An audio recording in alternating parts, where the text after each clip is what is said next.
celebrating 15 years of possibility. Pilot Flying J and Halloran Hilton Hill present Anything is Possible. Today's guest, John Wilkerson. This is Anything is Possible. Great stories about great people and my friends that prove that anything is possible.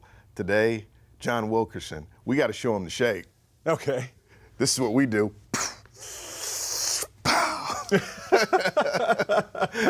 We've been doing that just about every day or just about every other day for many, many years. It is great to have you here. Great to be here. And now folks are saying, gosh, that's how the older set says hello. Right. We're hip. You know, one of the reasons I want you here and wanted you here, you don't understand the level of admiration that I have for you. We are in the same business. We are in the same building every day. But I think of a person like Vin Scully, right? Mm-hmm. I watch you work every day for, how long have you been at sports radio? My 23rd year. Okay. So I've been there a little bit longer, but I've seen you every day for all of those years. And what I've seen is progressive excellence for all those years. I mean, every day, just like you could set your clock, you are so consistent, and it's inspiring to me. And I watched you start from here and take it here. That's why I want you here, because I really look up to you and I love you. So thank you for being here. Right back at you. How does a kid like you get started in broadcasting? It's a really interesting situation for the fact that I was told in grade school, hey, you have a really nice voice. And from that point on, I thought about radio. And then my dad, who was a professor at UT and was also in UT flight operations, he knew John Ward because he would fly him down and then John and the game film back on Tennessee football weekends. And so he just happened to mention, I have a son who's interested in broadcasting. And so about the age of 15, my dad arranged a phone call for me and Mr. Ward, and he said, I have a few things to share with you. So he was kind enough just to tell me what I should work on. And what did he tell you? Told me to read. He said, read a lot. And with what you're comfortable and what you enjoy reading, stand in front of a mirror and read aloud. That gets you more familiar and comfortable with the spoken word, and it's also comfortable for you. And so that's what I worked on. And from that point on. So let's talk then about you working on that. So you did what he said? Yes. So show me what that looked like. What would you do? Well, I would stand in front of a mirror with my book and I would just read aloud, whether it be for how long? Running backs of the NFL or Sports Illustrated or whatever. Swimsuit edition? It was reading. Right, it was reading. That's right. No, it was just, I'd probably do it a few minutes at a time just to get comfortable with it. And then there were some things in high school that did a couple of competitions and different things like that where you served as a news anchor and you did some writing and different things. So it was just it was a progression. Tell me about your parents. Tell me about your dad. Tell me about this relationship, because it's one thing for a dad to be connected, but it's another thing when your dad also inspires you to pursue that dream. Yeah, I was blessed with two great parents. Unfortunately, neither are with me now, but was blessed to have my dad for as long as I did. He passed away in 2012. He was a professor at the University of Tennessee and just always had great encouragement. And my mom, who unfortunately left us in 2013, she was just there for whatever support you needed. So I didn't want for support or encouragement. I just, at the times, didn't always take advantage of such a wonderful situation because I had to be kind of pushed and prodded a couple of times. I wasn't the best student, and then it was funny. My dad, one day, I told him that I thought about leaving school, and he said, all right, well, the next week, I want you to have a job or join the military or do something. And I said, well, then I'll go back to school. And he says, not that easy. And he said, now you have to tell me that this is what you're going to apply yourself to. So I wrote him a note. I actually took it down to J.C. Penney, had it notarized, And then the day I graduated, and I was an honor student from that point forward. Thanks to professors that I had along the way. One was Dr. Bergeron, who was the first one to tell me, look, you've given me basic work, you've given me good answers, but it's nothing outstanding. And he says, quite frankly, from you, I'm surprised. And so it was the first time I knew that a teacher had an expectation of my capabilities and abilities. And so from that point on, I was an honor student. And on the day I graduated, I framed that I.O.U. to my dad and gave that to him. That was my gift to him because he had given me that kick that I needed. Wow. This is Anything is Possible. My friend John Wilkerson. More in a moment. Possibility powered by Pilot Flying J, Covenant Health, Home Federal, and the Knoxville News Sentinel. Coming up. He said, I can recommend a couple of surgeries, procedures. What would you like to do? And I said, I think I'd like to take one more shot at taking care of this myself. How much have you lost? Just under 175 pounds. John Wilkerson has a notarized commitment to his father to finish school. He's my guest on Anything is Possible. What a great story. It's one of my, I have that still, and that was one of the things that certainly I treasure. So you start at 15 working on this craft, first job in broadcasting. Gosh, it was, I did a practicum at WIVK, and then they put me on payroll, and goodness gracious, from that point, I don't know, it's been a wild ride. And then that same year, I also did my first year with the Vol Network. So that's 23 years. Now, when did you grow into having your own show, and how did that all evolve? Well, actually, it's a little bit before, because this will be, there was a span in between. So this will be my 25th year with the Vol Network, and then I went away for about 5 years and then came back to the family after that, the family of stations. So it's, we're approaching 30 years, and the first full-time gig I had was graduating from college. I worked for the powerhouse that was Power 95, WTNZ. It was a top 40 station. I started out as overnights, and then through the tutelage of a fantastic man to work for named Jeff Freeman, I was also music director. I had the most fun that I think I've ever had because I was playing hit music overnight and then just dealing with, you know, this record, that record from that point on. What'd you learn from that experience? Gosh, it was funny. It was another great comment from my dad. There were times where I thought, goodness gracious, I'm working 18 or so hours a day, and not every day, but there were some days that got long, and I thought, goodness, this is not worth it. And he said, if you want to see how important you are to a company, just put your hand in a bucket of water, pull your hand out, and see the hole that's left. He said, you do everything voluntarily. And so from that point on, it was just like, okay, I realize it's up to me to make myself, to be happy with what I'm doing. When did you make the decision that you were going to be excellent no matter where you were? Because when I watch you do your work, and I've seen you grow through the years, it's like when you're doing what you do, you have an expectation of your craft that is here, no matter what the ratings are, no matter what station you're on. When did you make that decision? That was something I started working on while I was still in college, and certainly there have been moments where I would say that when I started doing sports talk with Jimmy Himes, there was a point in time where perhaps I had a number of things going on the sidelines, and I had to realize, you know what, you're letting the tail wag the dog. And so there was a point in time where I realized that I can't let anything get past the goalie, or I won't be ready for this thing that's Friday, this thing that's Saturday, and this other thing that's Sunday. And so I owe a lot to him in the sense that he sets such a wonderful example in the partnership that we've had for almost 20 years. Wow. And I just think that it's up to you to realize that you do set a standard, and that's something that you control every day, is the standard you set for yourself. So I noticed this thing about consistency with you. You'll get on something, and that's what you do. You keep it right here. And one day I see you walking in the hallways at work, right? And literally you're walking and walking. You'd take a break in between, during your commercial breaks, and you would walk, and I saw you doing stairs. And then all of a sudden, I saw you shrinking and shrinking and shrinking. How much have you lost? Just under 175 pounds. Good gracious. First, why? Well, I've got a great doctor. His name's Dr. David Durbin, and I was going for my annual physical, and he told me back in 2014, he said, you're in relatively good health, but at your age, it's time to do something.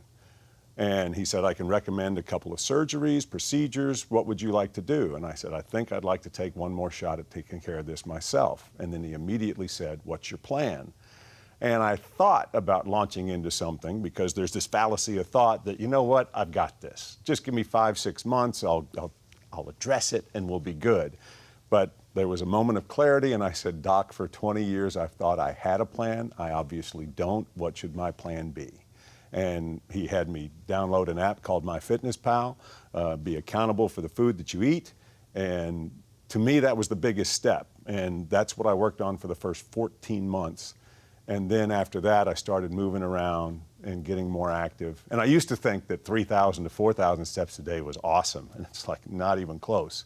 And so with Fitbit, I've gotten it up to 10 to 15 in that range. And that's my daily deal. So first of all, you started counting calories. Correct.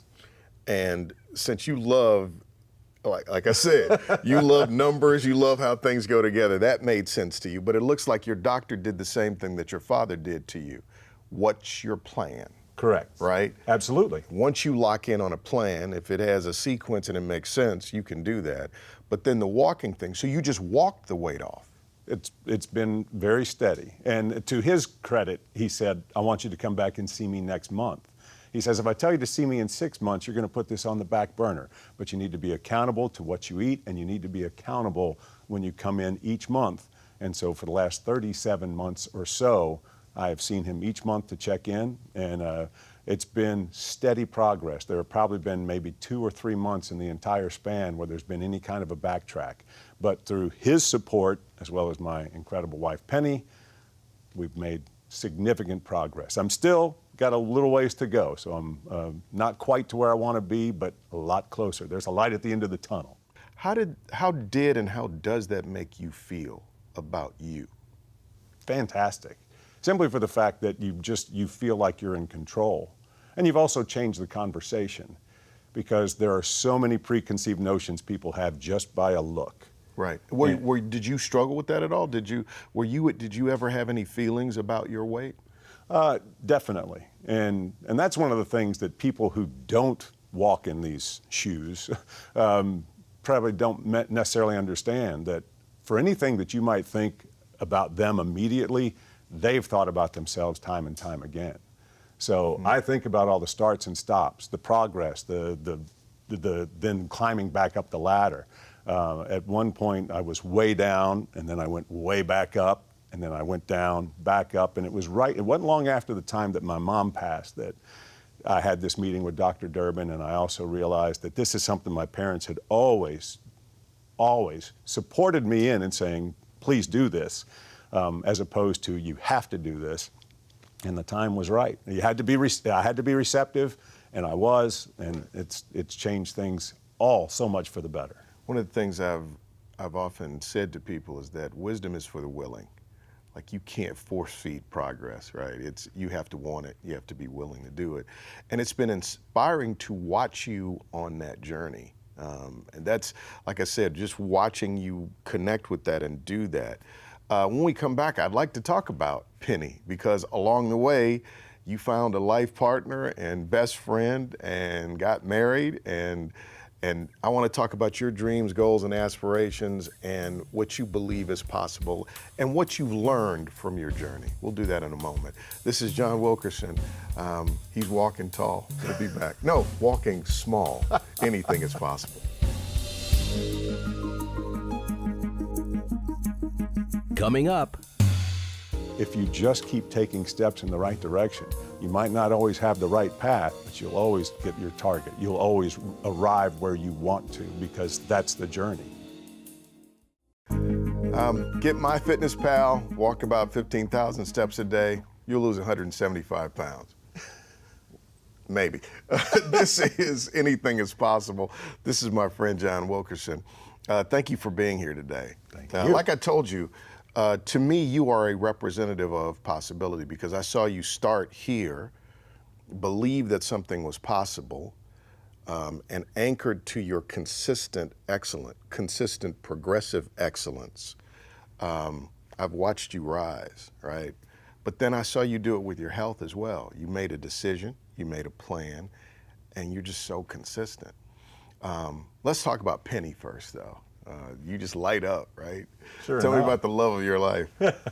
Well, it was thanks to a friend at the station, Angie Wilson. Yeah. She said, I know somebody, and so we first started hanging out as a group, like so many, and this was a little bit later. I mean, this beyond college, both into our careers, and it was just one of those instances where I guess it was right about the time that Tennessee won the national championship in football that we first connected, spent some time together, and then it was really quick. I'll tell you what, it's so weird. She's a sports fan, so our first date was the first day of the NCAA tournament. We went to lunch on Cumberland Avenue, and then we went a little while just to stretch, and I didn't call her back immediately, but then when we did, so that was March 11th, and then I proposed on Memorial Day weekend. Wow. It was just one of those things that, hey. You knew. Yes. You knew. And she was comfortable as well, thankfully. How'd that change your life? Well, it was fantastic to just have that kind of, a new kind of support, because one, she loves a lot of what I do in terms of she loves sports, and that is such a big bonus. You get somebody who is just so successful in her own world and has done a lot in teaching Sunday school, has always been great with her family, and being such a wonderful river of support that it was just a wonderful addition at the right time. Why do you love sports so much? Gosh, it's competition, it's drama, it's passion, and it can be heartbreaking and at the same time rewarding. Why do you love broadcasting? A lot of the same reasons. Boy, once you get bitten by the bug, I'll never forget this. I was working in radio, and I came out of college, and I had an opportunity to join a local television station in their sports department as kind of a producer. And goodness gracious, lost sleep for a week. But I finally decided, you know what? This is it.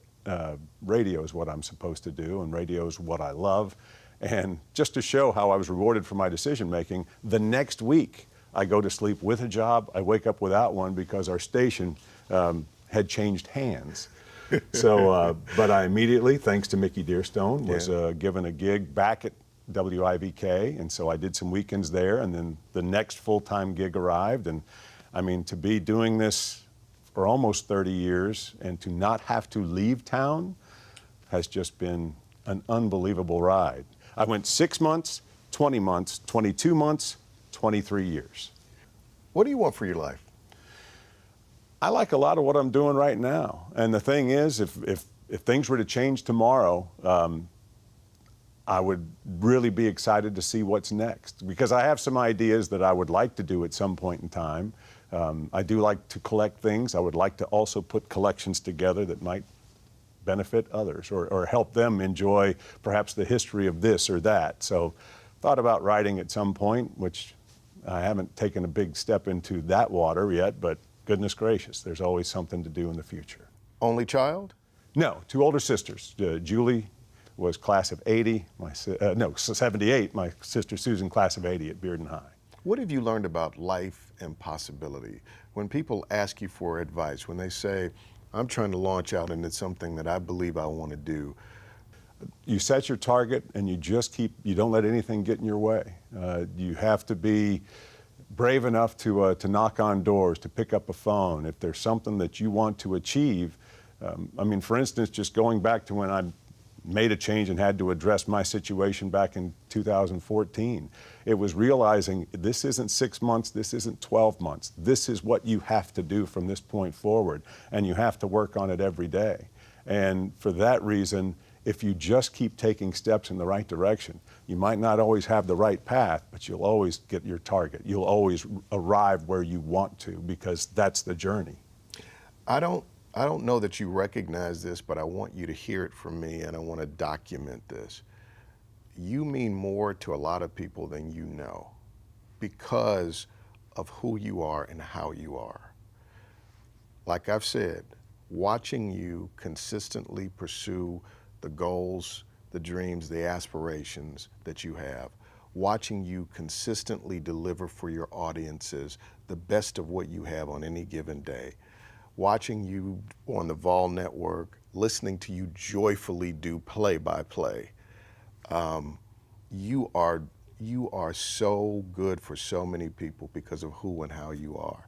And I think you represent possibility, because there are many days in what I've done that I kept going because you did, that I kept trying because you did. And I know when you came in today, you're like, you joked and said, people are gonna be saying, you know, who canceled or whatever.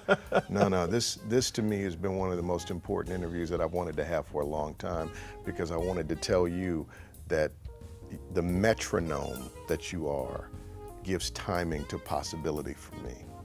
So thank you. I appreciate you. Oh, thank you. John Wilkerson on Anything is Possible. Keep walking. Keep walking. See, we'll see you next time.